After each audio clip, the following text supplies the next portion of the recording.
Hello and welcome to NDTV Profit. You're watching IPO Adda, and my guest today is from Diffusion Engineers Limited. It's a Maharashtra-based company which is into manufacturing of welding consumables, wear plates and wear parts and heavy engineering.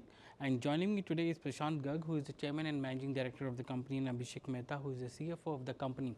The company's IPO is opening on September 26, closes on September 30th. Price between 159 to 168 rupees per share. Is a fresh issue of 158 crores, and that gives the company a value of little over 629 crores at the upper end of the price band. Gentlemen, thank you very much for joining us on NDTV Profit. Prashant, let me begin with you. Give me a sense, you're into a niche business, so give us an idea of your business metrics and the model that you have. Good morning, and thank you for having us here. So we are in the business of manufacturing specialty welding consumables, wear plates and wear parts, and doing heavy engineering. And our customer base is basically the core industrial sector. So we supply into industries such as cement, steel, power, mining, sugar, and all process industries which are facing wear and tear problems. And our value proposition to the customer is using our products and services, they can run their equipments longer and improve the equipment availability. You're raising around 158 crores. Can you take us Yes. through how you're going to use that money? So this is a completely primary issue. We are going to use this money for expanding our manufacturing facilities and increasing our capabilities to deliver more sophisticated and large equipments in heavy engineering sector. This is also going to be used for increasing our capability to manufacture more specialized consumables, which are welding electrodes, flux core wires, and many of it are still imported, special ones. So to indigenize that, and also to increase our capability to manufacture wear parts for the core sector industry. Mhm. Uh, when you speak about supplying to many of the key industries, core industries, which is cement, engineering, and power, is there a the order book that gets built up for you in your industry, or is it on a Yes. spot basis that comes in? No, so especially for heavy engineering wear parts, there is an order book, and we have a very healthy order book. For welding consumables, it is made to stock. So we know the patterns of these consumables which are used regularly in the operations of the industry, and accordingly we manufacture. These are industrial consumables which are very important for upkeep and maintenance of the equipment, which is there in the core industrial sector, and these are needed on a regular basis. So they are both parts to the business. One is made to order, and one is made to stock. And what is the kind of order book that you're sitting on for heavy engineering? So right now, wear parts and heavy engineering order book is close to 145 to 150 crores. And normally, what is the tenure of these orders that you have to supply to? So this all has to be delivered in the next six months maximum. Of course, depending on the delivery times which are needed to manufacture these parts. Some of We, the items which we manufacture will have a lead time of 6 months. mhm. You know, Abhishek, you look at the finance part of it. Give us an idea of the margins that you have normally. 14% for FY24 engineering margins. Is there enough headroom for you to take those margins higher? What are the kind of levers that you use in this? Hi, good morning, and thank you for having us here. Basically, in the engineering sector, we are having average margins of around 14 to 20%, and this is mainly because we will have a height in savings in the raw material costs, and that's where we can get good margins in the heavy engineering sector. And also, since we are will be increasing our capacity in our welding consumables, the wires and electrodes, we will be savings in that. This will also affect in increasing the margins of it. Hmm. So can you give us an idea of the kind of margins that you have and a breakup of your revenues with respect to how much of heavy engineering revenues comes to, and consume where building consumables, how much that accounts for? The average, if I can say, in FY24, heavy engineering was around 72 CR, which is, and if we take this heavy engineering is around 72 of my 258 to 78 CR. So all heavy engineering, building consumables, wear parts, and my trading, if we take it, welding consumables around 30%, and trading is around 25-30%. This is around 30%. So I move in at the same range of all the three verticals which I have, all the three products which we have. And what is the kind of margins in each of the verticals? Margins in each of the verticals around 35 to 40% in welding consumables which we have, and around, I would say, 20% the gross. I'm talking about the gross margins because there are other costs as well. Around 20 to 25% in the heavy engineering part. Abhishek and Prashant, anyone can answer this question. You've been looking at forward integration going into heavy engineering. Is there a uh, the game plan which you have once your new facility comes into play, which is again in Nagpur, if I'm not wrong, that will change the the metrics of your revenues coming from heavy engineering? So, see, heavy engineering is basically has stemmed out from our capability of manufacturing welding alloys and special welding materials. And it's a forward integration of, you know, just being able to supply welding consumables, which the customers would then have to consume themselves and carry out on-site welding and repairs to, move on to supply them ready-to-fit parts and to further move on to supply them industrial equipments, which is where the industry is, moving. Everyone wants to have ready-to-fit parts so that they carry out less and less work at site and everything is, fitted at site quickly in their shutdowns. So this is how we've progressed to heavy engineering. So it's all related. It's not diversified. It's we're just going up in the value chain. Now with our expansion, our capability to manufacture larger parts and more critical parts will increase, and that will help us in margin expansion. And we see growth happening in all the three sectors or three verticals of our business. So there's a heightened requirement for new welding consumables. There are requirements for wear parts, and also to as the capex is happening in these core industrial sectors like cement and steel, we're expecting a lot of new equipment coming up in these sectors, and therefore requirement for heavy engineering also going up. You know, 4 or 5 key sectors is where you have the maximum exposure to, cement being one, where 36% of your revenues come from cement, if I'm not wrong, and followed by you have Yes. engineering at 14% and steel at 13%. We've seeing a good amount of capex being put into these three sectors. What is the kind of outlook that you have, given the fact that a lot of capex is coming in these three sectors?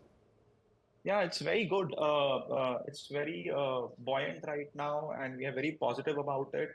The good thing about our business is that we get business not just from new build or new project, but also from existing installed industrial base. So it's very good that there is new installed base coming in, and it also shows that the capacity utilization of the existing installed base is increasing, and customers are looking for products which can help their equipments last longer. So it is definitely going to give us a lot of boost in our sales because we'll get business from the new project build as well as from the existing installed base. One thing that we have also noticed in India is that customers looking to get more premium products. So they don't want to buy the cheapest; they want to buy products which can help them get higher reliability. So that is also very encouraging signs for us. You're putting in a capex of nearly 71 crores in your existing facilities and another new facility for 30 crores. Once these two come, by when do they come up, come for commercial operations? And once they come up, what is the kind of capacity addition will you have as a whole, and the revenue potential that you get from there? So we will be able to deploy all of this and start commercial production within the 12 months of the fundraise. And we expecting that at least we should be able to double or maybe uh, increase our turnover by at least 2 times using this capex or higher also. And does it also translate into equivalent amount of revenues as well going forward? Yes, equivalent amount of revenues, and also we expect some margin expansion because What we'll is be more integrated facility. what is the kind of margin expansion that you see once it becomes integrated? So It's so it is already integrated, but it's just that because we will have machine tools with which we can manufacture larger parts and more critical parts, we will be able to command better premiums because there are less and fewer players who can do this in India, and therefore the competition will be less, and we will be able to command better margins from what we are having right now. Abhishek, give me a sense of your cash flows because you have a total borrowings of roughly around 34 crores. What is the kind of cash flow from operation that you normally see from? I'm talking about the free cash flows which will come in next couple of years, and what it was in FY24. FY24 it was around 32 CR was my 32 39 CR was my cash flow, positive cash flow. And going forward, my operating cash flow will always remain in the positive side because and if you see there was a negative cash flow in last year because there was a heavy sale. There was a very change in my turnover from 195 to 254 CR, which allowed that inventory and debtors to build up, which caused a negative cash flow. But going forward, it will always remain the positives because the way which will grow. And with respect to our borrowings, we have already around 22 CR in our object as working capital. So we'll be utilizing that for reduction of our working capital also going forward. Mm-hmm. So I expect that my working capital will remain in the same range of 34-35 CR. Okay. Give me a sense because you spoke about your inventory. Normally, what is the kind of inventory days that you keep, and also a little bit on your trade receivables because if I'm not wrong, it was around 24%, 67 crores that was in FY24. So give me a sense of how this works in this industry because it's a new industry, just to understand the mechanics and how it moves.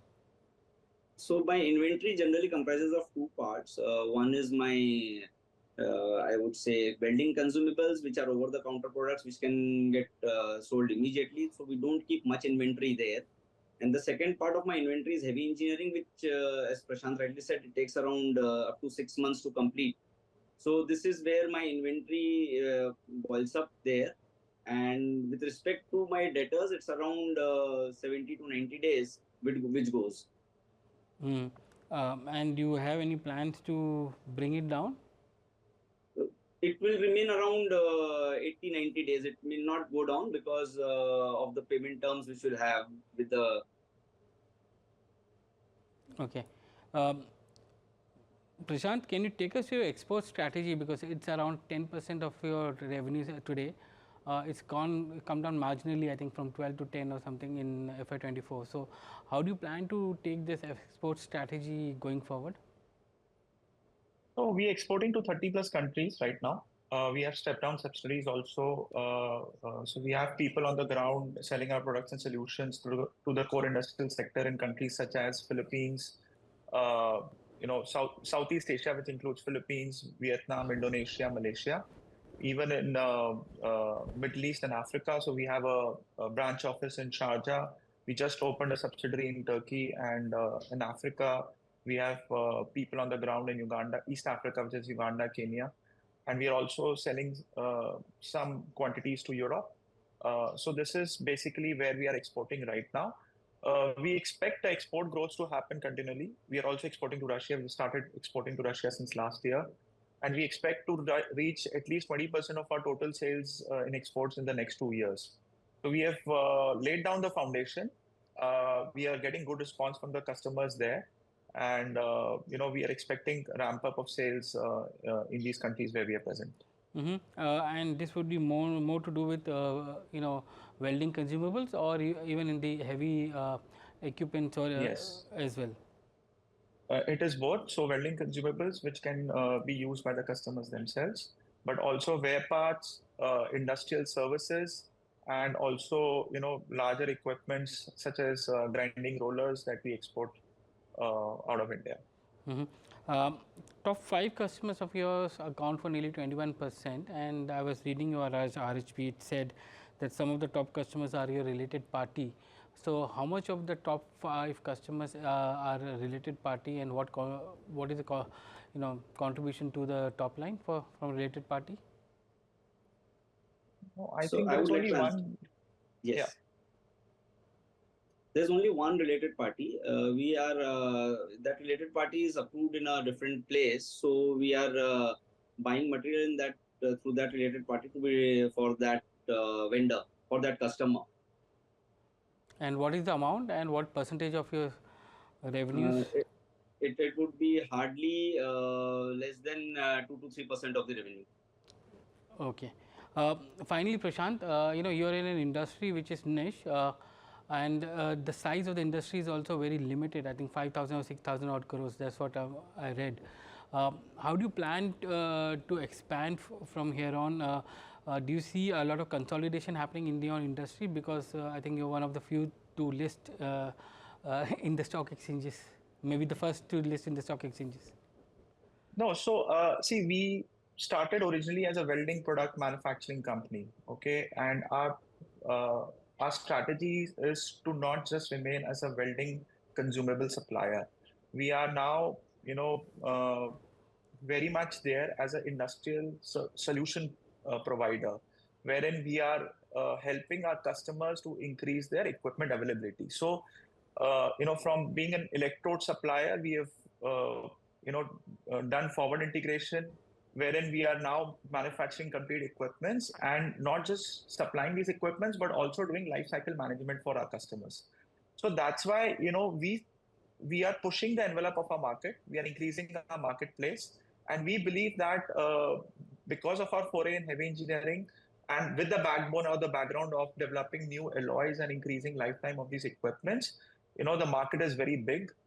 If you see a comparable industry who has done it very successfully in something similar is AI engineering, who from being a foundry or a casting manufacturer has become a wear part supplier, and it's a very good way to sort of increase the market size or the market available for us to cater to.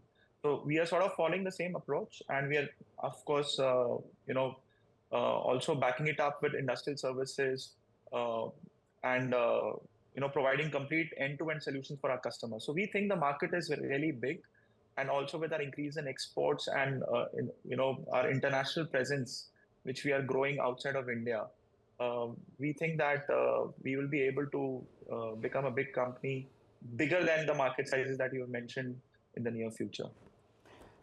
Gentlemen, it was a pleasure talking to you. Your IPO is opening on September 26th, price between 159 to 168, and it's a 158 crores IPO, which is going to be used for capex and new facility in Nagpur, and some part is going to be used for the working capital requirements. Thank you for being with us and joining us on IPO Adda.